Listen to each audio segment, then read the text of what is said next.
పొత్తులకు సంబంధించి మీరు మాట్లాడిన తర్వాత తెలుగుదేశం జనసేన ప్రతినిధులు మాట్లాడిన మాటలు విన్నారు. మీరు కామెంట్ చేస్తే దాని తర్వాత ఒక ఇంట్రెస్టింగ్ సబ్జెక్ట్ చెప్తా మీకు. అదే ఇప్పుడు నేను ప్రశాంతంగా విన్నాను కాబట్టి నా యొక్క వాదన కూడా ప్రశాంతంగా అందరూ వినండి. డెఫినెట్ గా ఇప్పుడు ఒకటే వాళ్ళు జనసేన టీడీపీ వాళ్ళు ఏమంటున్నారంటే మీరు వైసీపీ బీజేపీ అండగా ఉన్నారు, ఎందుకంటే మీరు కేంద్రంలో సపోర్ట్ ఇస్తున్నారు అని మాట్లాడుతున్నారు. ఓకే, వైసీపీ పార్టీ పరంగా ఎటువంటి బంధుత్వం బీజేపీతో లేదు. ఒక రాష్ట్ర ప్రభుత్వం, కేంద్ర ప్రభుత్వం రాజ్యాంగబద్ధంగా ఫెడరల్ స్ఫూర్తితో పనిచేస్తున్నారు. అలాగే కేంద్రంలో తీసుకొచ్చిన అనేక బిల్లులకి వైసీపీ పార్టీ కొన్ని మద్దతిస్తుంది, మద్దతు ఇవ్వట్లేదు. అలాగే తెలుగుదేశం పార్టీ కూడా 22 మే 2021 వాళ్ళ యొక్క మహానాడులో చేసిన తీర్మానం కేంద్రానికి మద్దతు. ఈ తెలుగుదేశం పార్టీ మహానాడులోనే 2 ఏళ్ల క్రితమే చేసినటువంటి తీర్మానం. అవును. మరి మీరెందుకు తీర్మానం చేశారు? వైసీపీ పార్టీ అక్కడ మద్దతిస్తుంటే మీరెందుకు తీర్మానం చేశారు? మీరు రాష్ట్రపతి, ఉపరాష్ట్రపతి ఎన్నికలు, అలాగే ఇటీవల రీసెంట్ గా ఉన్నటువంటి మహిళా రిజర్వేషన్ బిల్లు కూడా మీరెందుకు మద్దతు ఇచ్చారు? మీరెందుకు మద్దతు ఇస్తారు? లేదా పక్క రాష్ట్రంలో బీజేడీ ఎందుకుంది? లేకపోతే జాగృత ముక్తి మోర్చా రాష్ట్రపతి అభ్యర్థికి వాళ్ళు ఎందుకు మద్దతు ఇచ్చారు? ఇది దేశంలో ఉన్నటువంటి అనేక రాజకీయ పక్షాలు ఆయా బిల్లుల మీద తీసుకునే నిర్ణయాలు. స్టాండ్ తీసుకోవాలి. ఆర్టికల్ 370 రద్దు స్టాండ్ తీసుకోవాలి. టీడీపీ మద్దతు ఇచ్చింది, వైసీపీ మద్దతు ఇచ్చింది, చాలా పార్టీ కాంగ్రెస్ మద్దతు ఇవ్వకపోయినా మొన్న మహిళా రిజర్వేషన్ కాంగ్రెస్ కూడా మద్దతు ఇచ్చింది కదా. అంటే కాంగ్రెస్ కూడా కలిసిపోయిందా? మన తెలంగాణ ముఖ్యమంత్రి మోడీ గారిని కలిసి బయటకు వచ్చి పొగట్టులో ముంచెత్తారు. ప్రధానమంత్రి గారు చక్కగా విన్నారు, పూర్తిగా సహకరిస్తున్నారు తెలంగాణకి, చాలా సంతోషంగా ఉందని చెప్పి వాళ్ళ మంత్రులతో సహా చెప్పారు. అంటే ఏంటి, ఇప్పుడు కాంగ్రెస్ కూడా బీజేపీతో కలిసిపోయి చెప్పదలుచుకున్నారా? నెంబర్ 1. నెంబర్ 2, వారు ప్రత్యేక హోదా గురించి మాట్లాడారు. ఏంటి ప్రత్యేక హోదా ఇస్తా అన్నారు, ఇవ్వలేదు అని చెప్పి. ఓకే, ప్రత్యేక హోదా ఇస్తా అన్నది మాట వాస్తవమే. అయితే మారిన సమయంలో ప్రత్యేక హోదా బదులు ప్రత్యేక ప్యాకేజ్ ఇస్తామని చెప్పి ఆ రోజు రాష్ట్ర ముఖ్యమంత్రితో మాట్లాడితే ముఖ్యమంత్రి గారు దాన్ని యాక్సెప్ట్ చేసి అసెంబ్లీలో తీర్మానం చేసి హోదాతో ఒరిగేది ఏం లేదు, హోదా అంటే జైలుకే, హోదాతో వచ్చేది మనకి 3,000 కోట్లు కూడా రాదు, హోదా అక్కర్లేదు అని చెప్పింది ముఖ్యమంత్రి చంద్రబాబు నాయుడు గారే కదా. తర్వాత ఆ యొక్క హోదాన్ని అమలు చేస్తూ ఇటీవల జీవీఎల్ నరసింహారావు గారు ప్రత్యేక ప్యాకేజ్ ని 26/7/2022 పార్లమెంట్ లో ప్రశ్న అడిగారు. ఆంధ్రప్రదేశ్ రాష్ట్రానికి ప్రత్యేక ప్యాకేజీ ఇచ్చారు కదా, ఆ రోజు వరకు 2022 జూలై వరకు ఎంత ఇచ్చారు అంటే 8,000 కోట్లు ఇచ్చాము, ఇదిగో వివరాలు వివిధ ప్రాజెక్ట్స్ కూడా చెప్పారు. అలాగే ప్రత్యేక ప్యాకేజ్ తో పాటు ఇన్సెంటివ్స్, ఏది ఇండస్ట్రియల్ ఇన్సెంటివ్స్ కూడా ఇవ్వడం జరిగింది. ఇదిగోండి ప్రెస్ రిలీజ్ 2015 నుంచి 20 వరకు 30 సెప్టెంబర్ 2016లోనే మినిస్ట్రీ ఆఫ్ ఫైనాన్స్ ఇచ్చిన ప్రెస్ రిలీజ్ 30% ఇండస్ట్రియల్ ఇన్సెంటివ్స్ కూడా రాష్ట్రానికి ఇవ్వడం జరిగింది 5 ఏళ్ల పాటు. సో ప్రత్యేక హోదాకు బదులు ప్రత్యేక ప్యాకేజీ తీసుకున్నాం, ఇన్సెంటివ్ తీసుకున్నాం, అంతా అయ్యింది. ఇప్పుడు మళ్ళీ దాని మీద వైసీపీ పార్టీ అట్టాకు రాజకీయం చేసి వాళ్ళు మేము వెడల్పుతా ఉన్నారు. టీడీపీ కూడా దాన్ని అడగటం ఇప్పుడు ఉపయోగం లేదు, దానివల్ల ఏం కాదు అని చెప్తున్నారు వాళ్ళు కూడా. డిమాండ్ చేయట్లేదు దాని మీద. నేను అడుగుతున్నా ప్రజలకు అవసరం ఉందా లేదా ఏంటంటే, నేను జనసేన వారిని అడిగేది ఏంటంటే, పవన్ కళ్యాణ్ గారు 16 జనవరి 2020 మా రాష్ట్ర అప్పర అధ్యక్షులతోనూ అలాగే పురంధేశ్వరి గారు, సోమవీరాజు గారితో కలిసి ఉన్నప్పుడు జనసేన అదే పవన్ కళ్యాణ్ గారు వాళ్ళ టీంతో కూడా ఇచ్చిన ఉమ్మడి ప్రకటన ఏంటిది? పవన్ కళ్యాణ్ గారు చెప్పింది ఏంటి? ఇక్కడ ప్రత్యేక ప్యాకేజీ గురించి బీజేపీ వివరిస్తే దానివల్ల ఎంత ప్రయోజనం నాకు తెలిసింది. పవన్ కళ్యాణ్ గారు ఇచ్చిన స్టేట్మెంట్ ప్రత్యేక ప్యాకేజీ ప్రయోజనం తెలిసిందని ఆ రోజు వారు చెప్పారు. మరి ఈ రోజు మీరు వచ్చి మళ్ళీ బీజేపీని తప్పుపడతారేంటి? అలాగే ఒకటి అటుపక్క ఉంటారా ఇటుపక్క ఉంటారా అని అడుగుతున్నారు జనసేన. నేను వారిని అడుగుతున్నాను, మరి ఈ రోజు ఈ ప్రకటన 2020 ప్రకటన చేసినప్పుడు మేము ఏటుపక్క ఉండవు, మూడో ప్రత్యామ్నాయంగా రాష్ట్రంలో ఉన్నటువంటి వైసీపీ, టీడీపీలు, కుల పార్టీలు, కుటుంబ పార్టీలు, అవినీతి పార్టీలు అని తిట్టిపోసి మేము బీజేపీ జనసేన కలిసి 3వ ప్రత్యామ్నాయంగా 2024 ఎన్నికల్లో వెళ్తామని చెప్పి ఆ రోజు చెప్పాం కదా. మరి ఆ రోజు పరిపాలన బాగోలేదని చెప్పింది మీరే కదా. ఈ రోజు మళ్ళీ ఈ ఒక దొంగ పోయి ఇంకో గజ దొంగ కావాలి, ఇలేనా? ఇంకా అటు ఇటునా? ఇంకా 3వ ప్రత్యామ్నాయం ఏం వద్దా? ఆ రోజు మాటలు కాదా? ఇంకో విషయం ఒకటి టీడీపీ వారు ఇందాక మాట్లాడుతూ, ఇది ఇంపార్టెంట్, టీడీపీ వారు ఇందాక మాట్లాడుతూ రాష్ట్రానికి కేంద్రం ఏమీ చేయలేదన్నారు. మీకు కనపట్టలేదా? ఈ యొక్క రాష్ట్రంలో ఎయిర్పోర్ట్ నిర్మాణం కానీ, రైల్వే స్టేషన్ నిర్మాణం కానీ, జాతీయ రహదారులు గతంలో 2014 4,000 ఉంటే ఈ రోజు 10,000 కిలోమీటర్లు, అలాగే రైల్వే లైన్లు కావచ్చు, లేకపోతే కావచ్చు.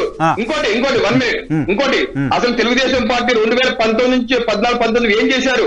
మీరు ఒకటి చేశారా? మీరు ఇచ్చిన మేనిఫెస్టో 2014 మేనిఫెస్టోలు, దీంట్లో ఏ ఒక్కటి పూర్తి చేయకుండా ప్రజలు మోసం చేస్తే, ప్రజలు మిమ్మల్ని పక్కన పెడితే ఈ రోజు మళ్ళీ ఏదో తగుదనమ్మా అని చెప్పి సూపర్ 6 అంటున్నారు.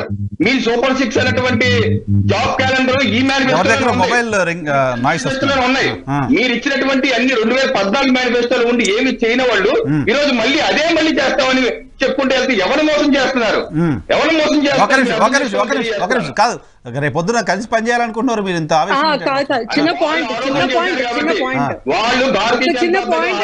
గాయత్రి గారు నేను అధికారం చెప్పాల్సిన అవసరం ఉంది. ఇప్పుడు మిత్రపక్షం అయినా జనసేన పార్టీ మా మీద ఆరోపణ చేసింది. నేను కామ్గా ఉంటాను, తప్పనిసరిగా నేను సమాధానం చెప్తాను. వాళ్ళు కంట్రోల్ లేరు కాబట్టి నేను చెప్తాను తప్పనిసరిగా. గాయత్రి గారు నేను మళ్ళీ ఇంకోసారి రిమైండ్ చేస్తున్నాను. నేను ఇందాక మాట్లాడినప్పుడు కూడా స్పెషల్ స్టేటస్ అనేది జస్ట్ ఒక పొలిటికల్ వర్డ్ టర్మ్ తప్పించి నిజంగా ఎవరు ఏం మాట్లాడలేదు, దాని గురించి పెద్దగా ఎంఫసిస్ చేయాల్సిన అవసరం లేదని క్లారిటీ ఇచ్చాను నేను. ఇంకోటి, రాష్ట్రానికి ఏం చేయలేదంటే రాష్ట్రానికి ప్రామిస్ చేసిన దానికి ఎంతవరకు చేశారు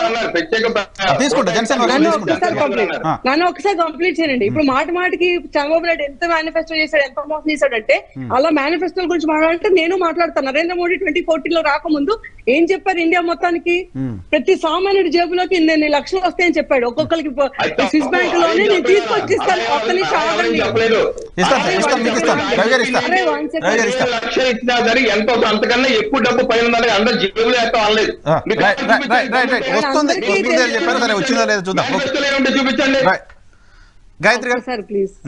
ఆయన పబ్లిక్ గా అలాంటి చాలా ఫేక్ ప్రామిసెస్ ప్రతి కరప్షన్ లో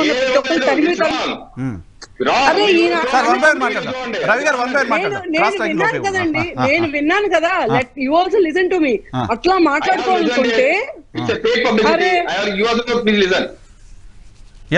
Will you please give me a chance? One by one మాట్లాడదు. క్రాస్ టాకింగ్ లో ఎవరికి అర్థం కాదు ఏం చెప్తున్నారు.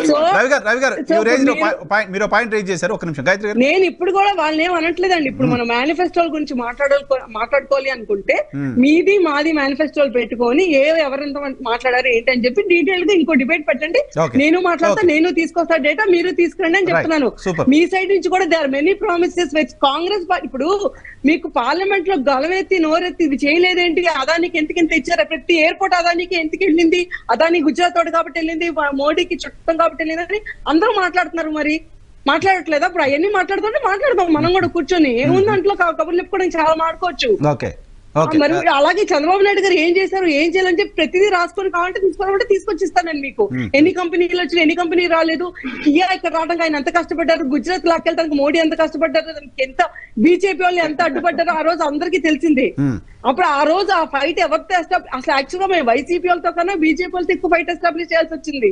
ఎందుకంటే ప్రత్యేక రాయలసీమ కావాలని చెప్పి అక్కడ కూర్చొని అక్కడ ప్రాంతీయ వివాదం రెచ్చగొట్టి వాళ్ళని తీసుకొచ్చి ధర్నాలు చేయించి ఎన్ని బీజేపీ చరిత్ర కాదండి.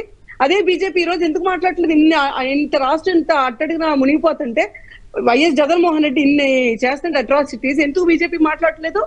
ఆ రోజు మా గురించి మాట్లాడడానికి ప్రతి ఒక్కరు మైక్ ముందుకు వచ్చారు. జీవి ఇప్పుడు చెప్తారు, జీవి అందు ఆ విష్ణువర్ధన్ రెడ్డి ఇంకెవరెవరో డైమెన్షన్స్ మారుతూ ఉంటాయిగా. సంవత్సరాలు మారినప్పుడు ప్రభుత్వాలు మారినప్పుడు డైమెన్షన్స్ మారుతుంటాయి. ఈ రోజు కూడా మేమేమి ఇలా చూస్తారో తప్పించి ఈ రోజు కూడా వైసీపీ గురించి ఎవరు కామెంట్ చేయట్లేదు. నాకు అది ఆశ్చర్యం వేస్తుంది. ఎందుకు బీజేపీ రాష్ట్ర అధ్యక్షుడు పురంధేశ్వరి గారు సిబిఐ విచారణ రాయమన్నారు. సుప్రీంకోర్టు చీఫ్ జస్టిస్ కి లేఖ రాశారు. జగన్మోహన్ రెడ్డి గారు బెయిల్ రద్దు చేయమని అప్పులకు సంబంధించి మాట్లాడారు. రోజు మాట్లాడుతున్నారు కదా. పురంధేశ్వరి గారు ఇప్పుడు వచ్చారండి. ఆయన రాకముందు సోము వీరాజు గారు ఉన్నారు. అప్పుడేం జరిగింది? సరే, ఆయన సరే మాట్లాడితే పెట్టారేమో. ఒక్క నిమిషం జనసేన వర్షన్ తీసుకుంటారు. రవి గారు కొన్ని అలిగేషన్స్ చేశారు. రజనీ గారు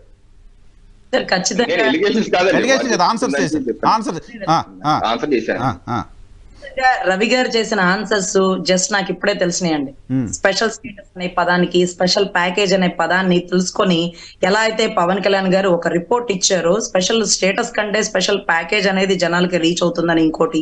అదే రకంగా ఈ రోజు నేను అంత ఆగ్రహవేశానికి ఆయన అంత అద్భుతమైన సమాధానం రాష్ట్ర ప్రజలకి రీచ్ అవ్వాలండి.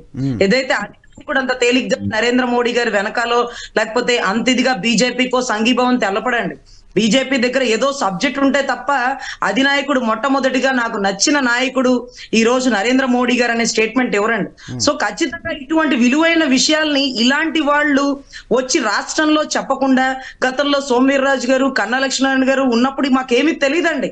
మాకు అసలు రాజధాని వైపు సంఘీభావం చెప్పరేంటి, స్పెషల్ స్టేటస్ కి రారేంటి, లేకపోతే వైజాగ్ స్టీల్ ప్లాంట్ గురించి పోరాడరేంటి అనే ఒక అనుమానంలో ఉన్న రాష్ట్ర ప్రజలకి ఇలాంటి నాయకులు వచ్చి సమాధానం ఆధారాలతో పేపర్లు పట్టుకొని చూపిస్తే తప్ప జనాలు నోర్లలో పెట్టి సెంట్రల్ మా కోసం కష్టపడింది, ఇది నేషనల్ పార్టీ అయినటువంటి బీజేపీ మా కోసం పని చేసిందని చెప్పరండి. చెప్పడంలో బీజేపీ వెనకబడింది అంటారా? 100% సార్. ప్రతి ప్రయోజనాన్ని, ప్రతి సెంట్రల్ ఇచ్చే పథకాన్ని పేరు మార్చి రంగులేసి జగనన్న పథకాలుగా పెట్టి నేషనల్ కి సంబంధించి చిన్న పదాలు పెడితే నిర్మలా సీతారామన్ గారు కూడా అన్నారు, ఈ బియ్యం అన్ని మేమిచ్చేయండి, మా పేరేం చెప్పరేంటి అన్నట్టుగా శ్రీకాకుళంలో మాట్లాడిన తరుణాలు మేము చూసాం. అదే రకంగా ఏదైతే ఆవాస్ యోజన గానీ, లేకపోతే గ్రామీణ ఉపాధి కేంద్రాలు గానీ, లేకపోతే గ్రామీణ ఆరోగ్య కేంద్రాలు గానీ, ఇవన్నీ సెంట్రల్ నుంచి వచ్చే ఫండ్. జగనన్న అంటూ బుల్ పెయింట్లు వేశారు. 80% మోడీ గారి దగ్గర నుంచి వచ్చేటటువంటి గొప్ప పథకాలు వీటి అన్ని మసిపూసి మారేడాకు చేసి సెంట్రల్ ఒక బూచిలాగా చూపించి జగనన్నే.